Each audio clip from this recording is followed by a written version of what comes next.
Greetings and welcome to my weekday devotional for Tuesday the 17th of October. And we continue looking at Galatians chapter 5 and verse 22. And we read from James chapter 5 and verse 10. For examples of patience in suffering, dear brothers and sisters, look at the prophets who spoke in the name of the Lord.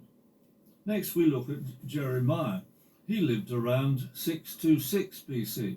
And prophesied until 587 BC. He was attacked by his own brothers. And we read of this, where we read, even your own brothers, members of your own family, have turned on you. They plotted, rising a cry against you.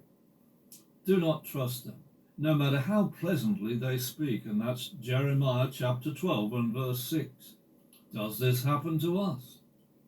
From Jeremiah 20 verses 1 and 2, we know that a priest and false prophets beat him and put him in stocks.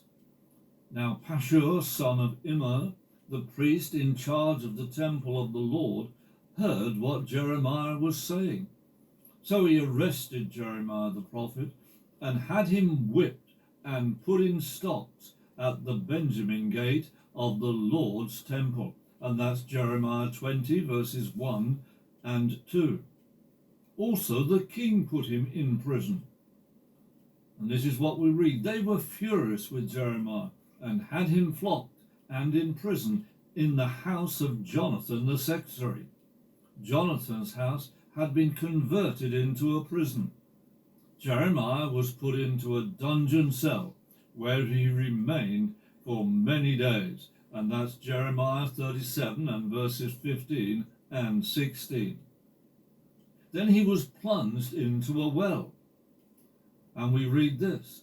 So these officials went to the king and said, Sir, this man must die.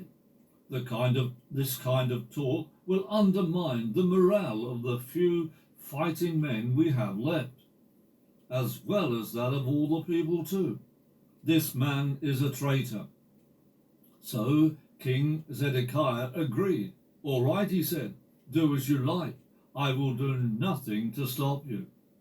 So the officials took Jeremiah from his cell and lowered him by ropes into an empty cistern in the prison yard. It belonged to Malchijah, a member of the royal family. There was no water in the cistern, but there was a thick layer of mud at the bottom, and Jeremiah sank down into it. And that's Jeremiah 38 verses 4 to 6. Now there is a legend that Jeremiah suffered death by being stoned by his fellow countrymen. Patient, long suffering is often caused by false accusations. How would we cope with this injustice?